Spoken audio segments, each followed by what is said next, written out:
At Humtown, we manufacture cores and molds out of sand for the foundry industry. But I'm sure you're wondering, what are sand cores and molds? And what are foundries? Let me explain. It all starts with metal parts. Metal parts are used in just about everything in the world around us. They are used in cars, airplanes, robots, refrigerators, traffic lights, bicycles, and most likely even in the chair that you sit in. To put things in perspective, one car is made up of approximately 30,000 different parts, and most of those are made from metal. In order to make metal parts, workers have to heat up solid metal to such a high temperature that the metal melts and turns into a liquid. The people who work with the liquid metal work in what are called foundries. After the foundries are done pouring the liquid metal into the sand mold, they sit back and they let the liquid cool. As it cools, the metal turns from a liquid back into a solid. They then remove the mold, and voila! We have a metal part. At Humtown, we manufacture the molds that foundries pour liquid metal into to make metal parts. And we make those molds out of sand. We use sand because sand has such a high melting point. The melting point of sand is 3,090 degrees Fahrenheit. To put that into perspective, the melting point of chocolate is around 90 degrees Fahrenheit. That's a 3,000 degree difference. Because of sand's high melting point, when we pour that molten liquid metal into the sand molds, the sand won't melt. In addition to molds, Humtown also makes cores. You know, like an apple core. An apple core is what is on the inside of an apple. Likewise, sand cores are what go inside a sand mold, just a little less tasty than an apple core. Okay, now that you know what it is that we manufacture, it's time to show you how we do it. An operator just runs all the machines. Basically they say you just push the buttons and then the part comes out, but there's always issues, there's always some kind of problem you gotta fix throughout the day. You gotta know the machine inside and out and try to get things going as fast as possible to make more money. We run the core press and we make the parts, make sure the parts are correct, there's no imperfections, do the best we can to give a good product to the finisher. The operators are essential because we make the parts. It's up to us to make sure you're getting good parts. Qualities of a good operator is somebody who has an attention to detail. They're really looking at what's inside the box, so they really have to be paying attention to make sure that everything's on there. There's some things that have letters and numbers that need to be in that particular part, so they need to make sure that all of that's there. Having a sense of urgency is a good thing.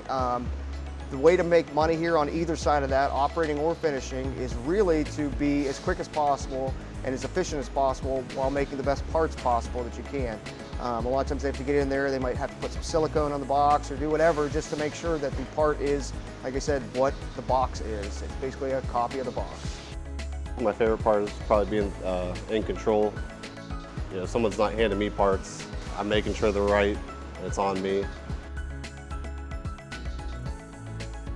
Being a finisher, I have to file like the parting line and that off to make sure everything's even, fill in any imperfections or file off any imperfections to meet the customer standard.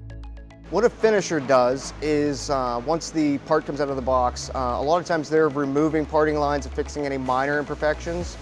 That's the main job of what a finisher does before putting it on a pallet, packaging it out, and either sending it to our dip room to be washed or sending it directly to the customer on pallets. Finisher is essential because without the finisher, when the parts come out of the box, there is imperfections and finishing lines that don't meet the customer standards that need to be removed or filled in. To be a good finisher, you really have to have some speed, some sense of urgency when you're doing your work because a lot of the machines do move quick. It doesn't hurt to have a little hint of perfectionism in there, but at the same time, you don't want to get too crazy with it or you end up spending way too much time, and again, then you lack that urgency that you have. What I like most about being a finisher is as long as I'm able to keep up with the operator and make sure everything's done properly, I can make above what the rate says it is supposed to be. It is a program that was developed to help our employees engage in their work better. and also have a friendly competition. Each job has a rate, and that rate is equated by how many pieces you could make within an hour. If you're logged in for an hour and you meet the rate, then you make that rate. If you take half an hour, you're getting double the rate. But they can also see their pay rate in a real-time system, which incentivizes the whole process of work and makes it more fun. Being able to see the rate and actually be able to improve the rate depending on how my production is actually fantastic, especially with having a family at home, to be able to bring more home based on how much work I do. The visual learning system is amazing. It's really good to be able to see as you're working what you're making. You work harder, you work faster, it goes up. That's really good to see. You're in control of what you make. You give yourself a raise, basically. You come in, you work hard, and you're rewarded for that directly. You're not waiting around for somebody to notice, maybe I'll get a raise. You come in, you work hard, you get paid well, and you get rewarded. Earning a high rate, there's some boxes that you are working really fast-paced, and it is a little bit difficult to keep up sometimes. But for the most part, it's as long as you know what you're doing. Once you get in that rhythm, it doesn't really slow you down much. No, you don't have to run around like crazy during a high rate. As long as everybody's working together, that's the whole thing. That's why I want to put good parts out, because then the filer can get that done quickly. We're working together, everybody's helping out. It's really nice. It's kind of like that the game you would play at the fair, where you squirt the squirt gun at the balloon, and the first balloon to pop would win. It's kind of like that. You can kind of see the gauge going on there, and it adds that friendly competition. Every job has a top 10 list, and of course everyone's trying to get the #1 spot. And when you do, you always rub it in the other person's face. But the top 10 system is not only for competition, but if you don't know how well you're doing on that particular job, if it's your first time running it, you can look at that and you can see how high other people have gotten. So you know that you need to, make some changes in the way you're running things. The highest rates we've seen, I've seen it well over $100. But that doesn't happen all the time. I mean, on average, I'd say we're probably between $17 to $30 an hour. Most of the ones that stick around here and that we not just that we keep, but that want to be here, are the ones that really want to make sure that they can make the most money possible. I mean, you can go anywhere anymore and make $10 to $15, but if you want to make more than that, that's really on you. So if you're not motivated enough to really move it and move the needle, you're not going to be making as much money as you could, and you're almost better off working somewhere else. How much money do you want to make? If you want to make money, you can make good money here.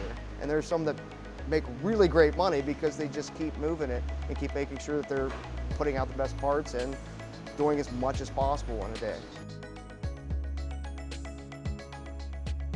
Well, at Humtown, the home of the industrial athlete, we call them industrial athletes rather than employees, because we're scouting and recruiting, looking for people, that have a purpose and a passion, and that they love what they do, the same as a sports figure loves, the sport that they pick to play. That, they have a chance when they, come here for, the scouting and the recruiting, to actually have an opportunity to take a look at it and choose to be here rather than feeling that they have to be here. If it's not something that you enjoy, then you're not going to have a purpose, you're not going to have a passion, and you're not going to want to get up each day and do it. Once we find a person that manufacturing is a really good fit for them, then what we're looking for, we have a process where we help. There's different positions on the team, in each plants, in Columbiana and Leetonia. And it might take a few moves in those positions from our production coaches before they find out which spot is the right one for them to play. Because it's difficult for a quarterback to be a good fit, as a tackle, or a tackle to be a quarterback. So, once they find what they love to do as an industrial athlete, that's when, the true engagement happens. The culture here at Humtown Products is very laid back. We treat each other pretty much like a family. We don't have supervisors and bosses, we have coaches and athletes, and it's a fun place due to the fact that we take our job seriously. However, in the same sense, we can still joke around and tease each other and have fun at work. My favorite thing about being here is the schedule. It's a 6-hour shift, and I leave here at noon, so I'm home by 1 o'clock. I have a family at home, so it's just nice being able to be home early to where I can actually do stuff. The advice I would give to a person interested in joining our team here at Humtown Products is just to do it. I don't regret coming here at all. This is one of the best jobs I have had, and you're not going to regret coming here. My advice is just to stay positive and try and do the best of your abilities, because we'll find a spot for you if you really want to be here and you really want to work. Generally, we can find something for you to do that we can really put you to work and try and find your talents and your abilities and where they lie.